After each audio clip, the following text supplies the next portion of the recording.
Hello friends, सभी को नमस्कार। Welcome back to my YouTube channel. साथियों, जैसा कि आप सभी जानते हैं, इन दिनों दीक्षा पोर्टल पर निष्ठा प्रशिक्षण चल रहे हैं और निष्ठा प्रशिक्षण समाप्ति की ओर है। निष्ठा प्रशिक्षण के अंतर्गत हम सभी शिक्षकों ने 18 मॉड्यूल को पूरा किया है। साथियों, जैसा कि आप सभी जानते हैं कि जब निष्ठा के 18 कोर्स पूरे हो जाएंगे तब एक ऑनलाइन टेस्ट का आयोजन किया जाएगा जिसमें हम सभी को 60% नंबर लाना अनिवार्य होगा। उसके पश्चात सभी को एक निष्ठा का सर्टिफिकेट प्राप्त होगा। तो साथियों, इसी को ध्यान में रखते हुए हम शुरू से अभी तक निष्ठा डायरी को मेंटेन कर रहे हैं। आज की वीडियो में देखेंगे निष्ठा डायरी मॉड्यूल नंबर 18 अधिकारों की समझ, यौन शोषण और पॉक्सो एक्ट 2012। साथियों, निष्ठा डायरी मॉड्यूल नंबर 18 की पीडीएफ आपको इस वीडियो से मिल जाएगी। इस वीडियो के डिस्क्रिप्शन बॉक्स में पीडीएफ का लिंक पड़ा हुआ है। आप वहां से मॉड्यूल 18 की पीडीएफ को डाउनलोड कर सकते हैं।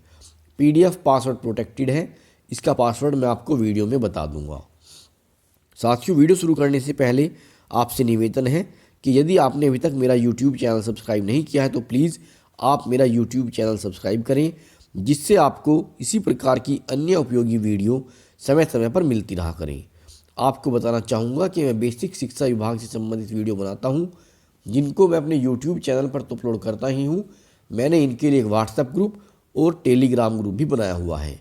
अगर आप इन ग्रुप में जुड़ना चाहें तो आपको इन दोनों का लिंक भी इस वीडियो के डिस्क्रिप्शन बॉक्स में मिल जाएगा। तो शुरू करते हैं आज की वीडियो। देखते हैं मॉड्यूल नंबर 18 अधिकारों की समझ, यौन शोषण और पॉक्सो एक्ट 2012। इसकी आप पीडीएफ को डाउनलोड कर सकते हैं। सबसे पहले आता है इस मॉड्यूल नंबर 18 के उद्देश्य। मॉड्यूल के अंत में शिक्षक कर सकेंगे बच्चे को परिभाषित करना, अधिकार, आवश्यकताओं और इच्छाओं के बीच के अंतरों को सूचीबद्ध करना, बाल अधिकारों की व्याख्या करना और विभिन्न प्रकार के बाल अधिकारों को सूचीबद्ध करना, CSA के शिकार बच्चों की पहचान करने के लिए बाल लैंगिक शोषण और संकेत को परिभाषित करना, पॉक्सो अधिनियम 2012 की मुख्य विशेषताओं, विभिन्न लैंगिक अपराधों को सूचीबद्ध करना, संपर्क और गैर संपर्क शोषण के बीच अंतर का वर्णन करना, पॉक्सो अधिनियम 2012 के तहत मामलों की रिपोर्टिंग के लिए अनिवार्य रिपोर्टिंग और संबंधित हितधारकों का वर्णन करना, बाल लैंगिक शोषण के प्रति रोकथाम और प्रतिक्रिया में उनकी भूमिका का वर्णन करना। इसके बाद आता है इसकी रूपरेखा। सबसे पहले है बच्चा कौन है, बच्चों का अधिकार और अधिकार बनाम आवश्यकताएं, इच्छाएं। नंबर 2 पर है बाल शोषण और उसके प्रकार, बाल लैंगिक उत्पीड़न, CSA के पीड़ितों की पहचान के लिए संकेत और लक्षण, विधिक ढांचा। नंबर 3 है पॉक्सो अधिनियम 2012 मुख्य विशेषताएं। इसके अंतर्गत आने वाले अपराध,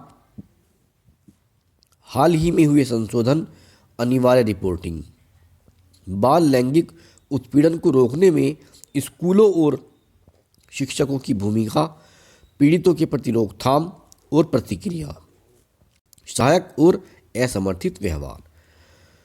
चाइल्ड लाइन 1098 बच्चों की देखभाल और सुरक्षा के लिए 24 घंटे की आपातकालीन निःशुल्क आउटरीच फ़ोन सेवा है।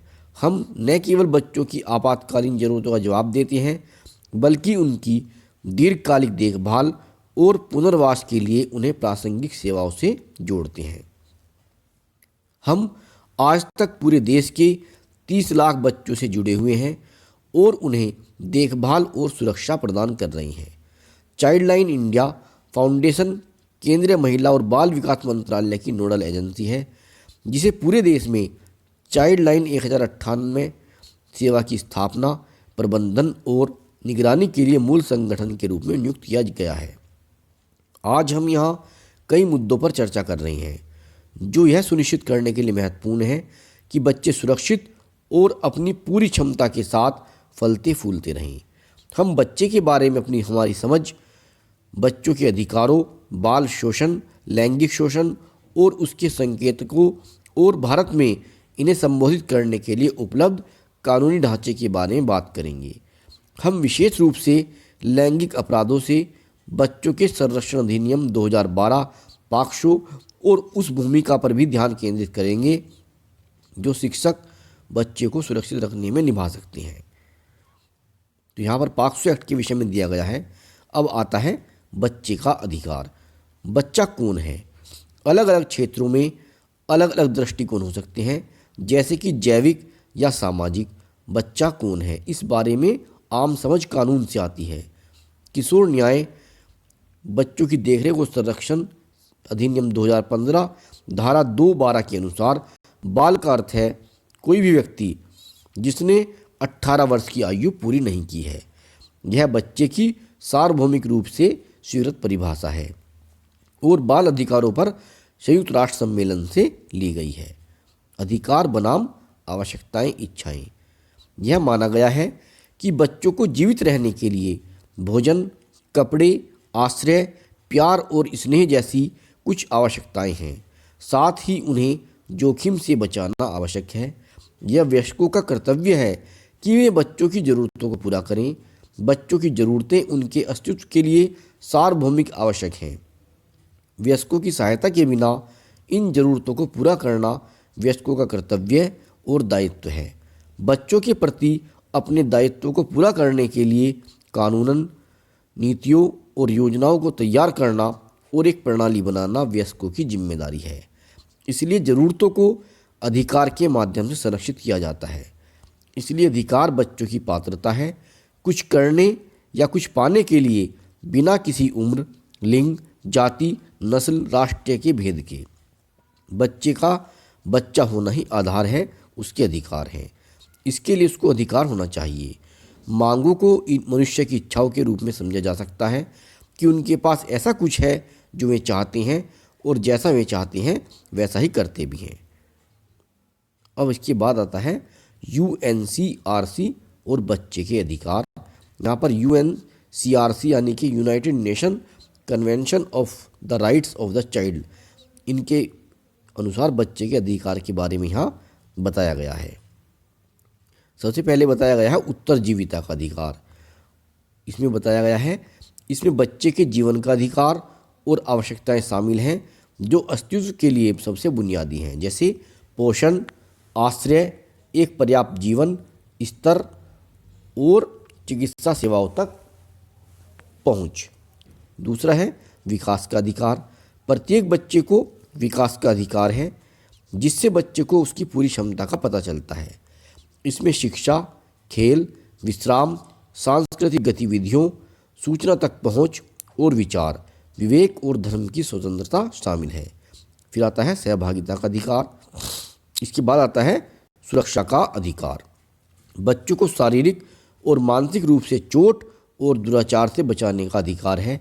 यह सुनिश्चित करता है कि बच्चों को सभी प्रकार के दुर्व्यवहार, उपेक्षा और शोषण से बचाया जाता है, जिसमें शरणार्थी बच्चों की विशेष देखभाल शामिल है। आपराधिक न्याय प्रणाली में बच्चों के लिए सुरक्षा उपाय, रोजगार में बच्चों के लिए सुरक्षा, उन बच्चे के लिए संरक्षण और पुनर्वास जो किसी प्रकार के शोषण या दुर्व्यवहार का सामना कर चुके हैं। अब बात आती है बाल दुर्व्यवहार के प्रकार। जो बच्चों के साथ दुर्व्यवहार होता है वो कितनी प्रकार का हो सकता है। इसमें बताया गया है जैसे शारीरिक शोषण। शारीरिक शोषण बच्चे को नुकसान पहुंचाने के लिए शारीरिक बल का जानबूझकर उपयोग है। उदाहरण के लिए मार, पिटाई, मारना, मुक्का मारना, गला घोंटना और खरोंच करना आदि। इसके बाद आता है भावनात्मक दुर्व्यवहार। इसके बाद आता है उपेक्षा, लैंगिक शोषण। अब बात आती है इसमें बाल लैंगिक शोषण। बाल लैंगिक शोषण के विषय में इसमें बहुत अच्छा दिया गया है, इसको आप पढ़ लेना। इसमें बताया गया है कि CSC शामिल है, लेकिन यह यहाँ तक सीमित नहीं है।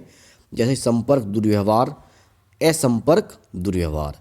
संपर्क दुर्व्यवहार में आता है जहाँ एक शोषणकर्ता एक बच्चे के साथ शारीरिक संपर्क बनाता है। इसमें एक बच्चे के शरीर के किसी भी हिस्से का यौन संपर्क शामिल है। तो साथियों इसको आप ध्यान से पढ़ लेना। इसमें इस PDF में आपको इस मॉड्यूल के विषय में पूरी जानकारी मिलेगी। अब आता है बाल लैंगिक शोषण के मामलों में कुछ सामान्य बातें जो आप ध्यान देंगे वो हैं, जैसे कि शारीरिक बल, हिंसा का उपयोग शायद ही कभी किया जाता है, बल्कि अपराधी बच्चे के विश्वास में हेरफेर करने और दुरुपयोग को छिपाने की कोशिश करता है। तो इसको आप पढ़ लें। इसके बाद आता है याद रखने हेतु संकेत। यहाँ पर संकेत दिए गए हैं, इसको पढ़ लेना आप।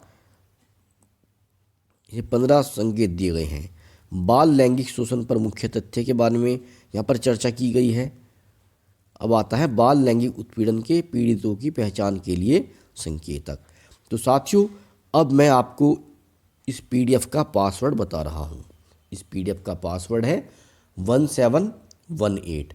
इसको आप डाउनलोड कर लेना और अपने पास सुरक्षित कर लेना। इस पासवर्ड को भी आप नोट कर लेना। पासवर्ड है 1718। अब पढ़ते हैं पहचान के लिए संकेत। नीचे दिए गए कुछ संकेत हैं। जब बच्चा किसी प्रकार के दुरुपयोग से गुजर रहा हो, विशेष रूप से लैंगिक शोषण। हालांकि ये केवल संकेत है और हर बच्चे पर लागू नहीं होते। यदि इस तरह के संकेत देखे जाते हैं तो यह महत्वपूर्ण है कि बच्चे को सुरक्षित महसूस कराया जाए और बच्चे के साथ जो कुछ भी हो रहा है उसके बारे में बच्चे को कोई विश्वसनीय व्यक्ति के साथ बात करे। बच्चे में अप्रत्याशित और अचानक परिवर्तन, थकान, नींद में कठिनाई, कक्षा में खराब स्थिति, बिस्तर गीला करने जैसे प्रतिगामी व्यवहार, महंगे उपहारों का संचय, अचानक कुछ व्यक्ति स्थानों से नापसंदगी, बच्चा अपने ऊपर बहुत अधिक या बहुत कम ध्यान देने लगता है, चोट रूप से जैसे विशेष रूप से बच्चे के निजी भागों में, बैठने और चलने में कठिनाई। अब आता है गतिविधि नंबर 4, स्वयं को आजमाएं। यहाँ पर केस स्टडी दी गई है, इसको पढ़ लेना आप। अब आता है कानूनी ढांचा। भारत में किसी भी दुर्व्यवहार और विशेष रूप से बच्चों के यौन शोषण और शोषण के बारे में एक सहिष्णुता नीति है। इस मुद्दे को हल करने के लिए भारत में कानूनी ढांचा स्थापित किया गया है। नंबर 1, भारत का संविधान 1950 गारंटी देता है मौलिक अधिकार, सुरक्षा का अधिकार, तस्करी और मजबूर श्रम से, कारखाने या खान या किसी अन्य खतरनाक रोजगार से, दुर्व्यवहार, शोषण और अनैतिक और भौतिक शोषण से। शिक्षा का अधिकार दिया गया है इसमें। शिक्षा का अधिकार 2009, बच्चों के लिए राष्ट्रीय नीति 2013, किशोर न्याय अधिनियम 2015, लैंगिक अपराधों से बच्चों का संरक्षण अधिनियम 2012, बाल संरक्षण सेवा योजना चाइल्ड लाइन 1098, बच्चों के लिए राष्ट्रीय कार्य योजना 2017। अब आता है पॉक्सो अधिनियम 2012 की मुख्य विशेषताएं। तो मुख्य विशेषता ये बताते हैं इसकी। पॉक्सो लिंग तटस्थ है, यह लड़कियों और लड़कों दोनों पर लागू होता है और सभी ज्ञात लैंगिक अपराधों को सूचीबद्ध करता है। इसमें 18 वर्ष से कम आयु के सभी व्यक्ति शामिल हैं। अधिनियम पहली बार बच्चों के लैंगिक शोषण को परिभाषित करता है और संपर्क दुरुपयोग को परिभाषित करने के अलावा लैंगिक शोषण के गैर संपर्क रूपों का भी परिभाषित करता है। अनिवार्य रिपोर्टिंग, एसजेपीयू या निकटवर्ती पुलिस स्टेशन में लैंगिक अपराध की रिपोर्ट करना है। यह आगे प्रदान करता है कि अगर किसी पीड़ित बच्चे को देखभाल और संरक्षण की आवश्यकता है तो 24 घंटे के भीतर एसजेपीयू या पुलिस बच्चे को बाल कल्याण समिति के समक्ष देखरेख और पुनर्वास के लिए प्रस्तुत करेंगे। नंबर 6 पर है पुलिस विशेष न्यायालय के माध्यम से न्यायिक प्रक्रिया के माध्यम से पीड़ित और उनके परिवार की सहायता के लिए एक सहायक व्यक्ति संगठन को नामित कर सकती है। पॉक्सो में अनिवार्य प्रावधान है कि पुलिस सादे कपड़ों में गैर खतरे वाले माहौल में उत्तरजीवी के बयान को दर्ज करेंगे ताकि बच्चा भयभीत न हो सके। नंबर 8, बयान दर्ज करने के लिए पुलिस अधिकारियों को नाबालिग की पसंद की जगह पर जाना होगा और उस व्यक्ति की उपस्थिति में बयान दर्ज करना चाहिए जिस पर वह भरोसा करता है। नंबर 9, केवल महिला डॉक्टर बच्चे के एक भरोसे के व्यक्ति की उपस्थिति में मेडिकल कानूनी मामले से नाबालिग से फोरेंसिक साक्ष्य एकत्र कर सकते हैं। नंबर 10, यह न्यायिक प्रक्रिया के सभी चरणों में नाबालिगों की सुरक्षा को अनिवार्य करता है, जिसमें यह सुनिश्चित करना भी शामिल है कि उनकी पहचान उजागर न हो और न ही उन्हें अभियुक्तों का सामना करना पड़े।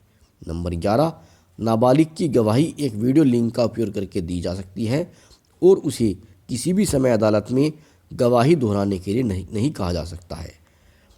अगला है, अभियुक्त के खिलाफ शिकायत दर्ज करने की तारीख से 1 वर्ष के भीतर सुनवाई समाप्त होनी चाहिए।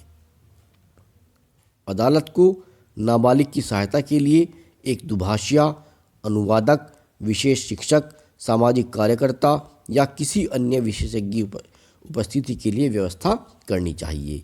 लैंगिक शोषण के मामले में नाबालिग को चिकित्सा उपचार और पुनर्वास के लिए मुआवजा प्रदान किया जाना चाहिए। यह अनिवार्य है कि शिक्षकों, प्रबंधन और शैक्षिक और अन्य संस्थानों के सभी कर्मचारियों को अधिनियम के प्रावधानों से अवगत कराया जाए और उनका कर्तव्य है कि धारा 19(1) और 21 में दिए गए प्रावधानों के अनुसार बाल शोषण के मामलों की रिपोर्ट करें। तो साथियों, आप इसकी PDF को डाउनलोड कर लेना। मैंने इसका पासवर्ड बता दिया है। आशा करता हूँ यह वीडियो आपको पसंद आएगी। अगर आपको वीडियो अच्छी लगे तो इसे आप लाइक करें और अपने अन्य शिक्षक साथियों को भी शेयर कर दें। इस वीडियो में इतना ही। मिलते हैं आपसे बहुत जल्द अगली वीडियो में। तब तक के लिए नमस्कार। Have a nice day.